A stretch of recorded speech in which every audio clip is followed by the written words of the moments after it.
大家好，今天是2026年6月12日，欢迎来到特斯拉快讯。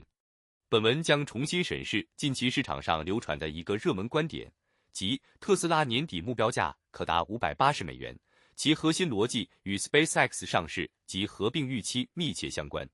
部分分析认为 ，SpaceX 上市后市值将迅速攀升至约2万亿美元，而特斯拉当前市值约1.5万亿美元。若两家公司最终合并或市场将两者估值靠拢，特斯拉目前相对便宜，其市值从1.5万亿美元涨至2万亿美元，对应股价约增加200美元，因此目标价可达$580。这一逻辑表面清晰，但若要实现，需同时满足多项关键假设，且这些假设必须在短短6个月内全部成立。具体而言 ，SpaceX 开盘后必须站稳脚跟，并实际达到2万亿美元以上市值。同时，特斯拉的 Robotaxi 业务必须在年底前实现大规模部署，而不仅仅是在奥斯汀运行几十台测试车辆。此外，即使合并未发生，市场仍需主动将特斯拉估值上拉，以对齐 SpaceX。整个过程中不能出现任何重大阻碍。尽管特斯拉近期在德克萨斯、内华达等地申请 Robotaxi 运营许可 ，FSD 在欧洲各国逐一获得批准。这些确实构成积极催化剂，但从实际进展到股价达到$580这一目标，仍存在显著距离。本文旨在量化这一距离，而非否认特斯拉的潜在增长空间。外部干扰，比如地缘政治、利率环境，或者一起大型 AI 事故导致自动驾驶舆论翻车，每件事单独来说并非不可能发生，但想让它们全部在6个月内同时发生，这就让人开始感到有些不安。首先看 SpaceX 的部分，我不怀疑这个 IPO 的热度，但问题在于热度现在已经反映在定价中。SpaceX 的市销率接近93倍，而特斯拉目前的市销率大约为10几倍，即使市场对 AI 题材最为激进的定价，也很少达到这个水位。如果星链增长放缓，星舰计划遇到挫折，或者某个大国突然收紧卫星通信管制，那么 SpaceX 的估值就会遭到质疑。而如果 SpaceX 的市值没有真正突破2万亿，那么特斯拉580的套利逻辑将失去锚点。再看 Robotaxi 的部分，这里我要先指出一个让我比较有信心的地方，然后再谈我担忧的方面。让我有信心的是，特斯拉在内华达州申请了5000辆 Cybercab 的上路许可，这是第一年，这个数字并非随意填写。如果你向监管机构申报5000辆，而实际计划只有500辆，你绝不会这样做，因为那会让你以后永远无法获得监管机构的信任。特斯拉在奥斯汀和旧金山湾区都有实际的部署进展，这些进展是真实的，但问题在于规模和速度。目前奥斯汀路上实际运行的无监督 Cybercab 追踪数据显示，大约在30-40辆到70辆左右，这个数字还在增加。130多辆的说法我曾看到过，但那个数字似乎包括了整个德克萨斯州停车场的备用车辆，实际路上运行的远低于130辆。与 Waymo 在全美的车队规模相比，目前特斯拉的部署规模大约只有 Waymo 的1/10。Waymo 目前面临的首要问题并非技术，而是成本。每辆 Waymo 的制造成本据估计是 Cybercab 的10倍以上。因此，如果特斯拉能够真正实现规模化，单位经济确实会好很多。但单位经济好很多与年底之前大幅改变特斯拉的营收结构之间仍有很大差距，这其中还有一大段路，而且车主使用的依然是 FSD 监督版。因此，当有人提出机器人出租车即将爆发时，我的问题是从几十辆测试车到数千辆完全自主的商业运营，你预估这个过程需要多久？6个月真的够吗？也许可以，但这里有太多执行层面的变数。我现在还不能把它当作已经发生的事情纳入估值。接下来是合并部分，这是最有趣也是分歧最大的地方。SpaceX 的上市招股说明书提到，首次公开募股后有13亿股在外流通，但授权股数远高于此。修正案中的措辞表明，那些尚未发行的股份将保留给大型收购使用，这一表述确实在相关文件中出现。如果将特斯拉和 SpaceX 的合并市值相加，大约占标普500指数的8%，这将达到任何人无法忽视的规模。而且，马斯克也有私人财务动机，他在2018年获得的特斯拉股票期权必须在8月15日之前行使，行使后在2028年1月的缴税金额与股价相关。因此，他有意在8月15日前推高特斯拉股价，而宣布合并传闻确实可能推动股价上涨。这个论点的结构是完整的，我承认带有动机并不等于事情会发生。相关文件提到授权股份，并不等于合并案已经敲定。韦德布什分析给出的预测是，到2027年有80%几率合并，而不是今年。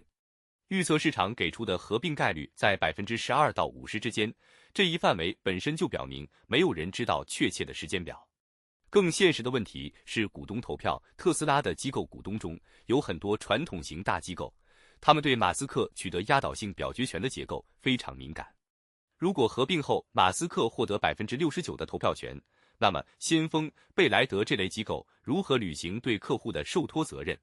仅此一个问题就可能拖长整个投票流程。在监管层面，一个市值可能超过4万亿美元的合并案，必然会引起证券交易委员会和反垄断机构的深入审查。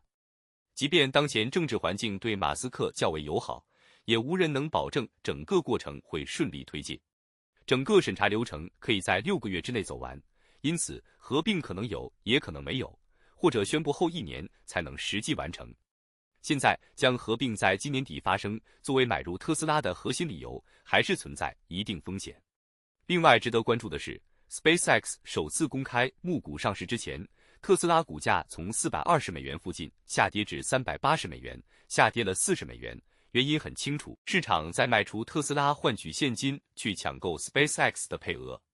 这一逻辑是真实的，但反向操作也将是真实的。那些没有抢到配额的人拿着现金不知该怎么办，很多人就会转头再去买入特斯拉，这确实在短期内支撑了特斯拉股价，今日已经反弹了18美元。问题在于，这只是技术性反弹，而非基本面的改变。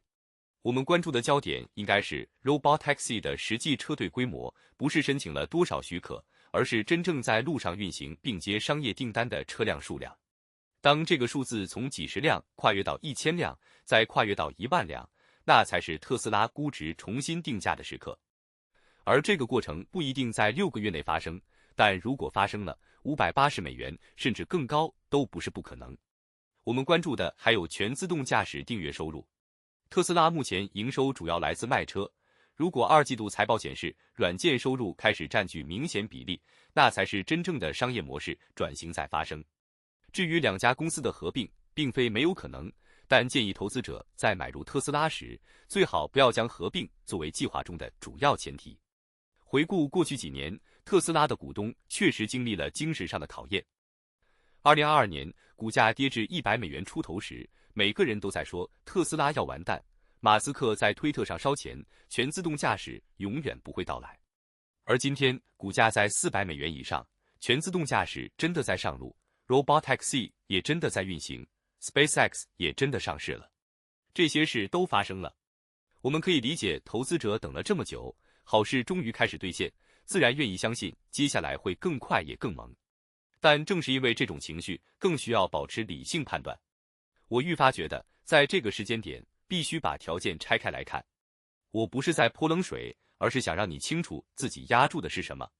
580美元的目标价并非不可能，但它需要 SpaceX 的估值站稳，特斯拉的快速规模化，以及 FSD 订阅收入开始爆发。这几件事要在同一个6个月的时间窗口内同时发生。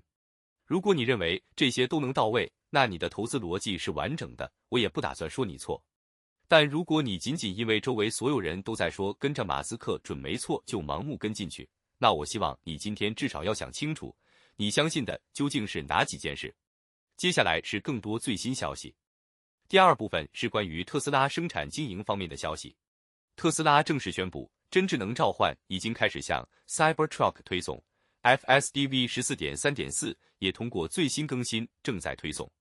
这次不只是小修小补，而是真正把这一功能带到了 Cybertruck 上。